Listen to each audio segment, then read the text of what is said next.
Hello, in this video I'm gonna show you how to unpack RAR and zip files using app called RAR on your Nokia G21. So in order to do that, we'll need to find the files that we want to unpack, and for me it's gonna be in DCIM and then camera. We can find the pictures that were right here. Now in order to access this file, we can press on it, and if the files are inside are encrypted, we'll need to enter the password right now. For me it's 123, very simple password. And now we have access to all 3 files inside. Now in order to unpack them all, simply press on this arrow pointing up, but if you want to unpack specific amount of files, you'll need to select them with this button right here. Now press this file button again in order to unpack them.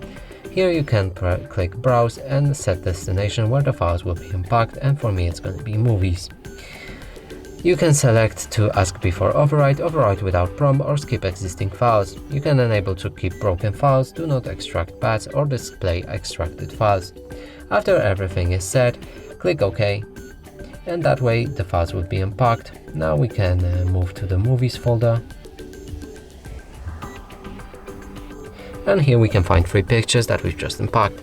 And that's it for this video. Hope you like it. Please consider subscribing to our channel, leave a like and a comment below.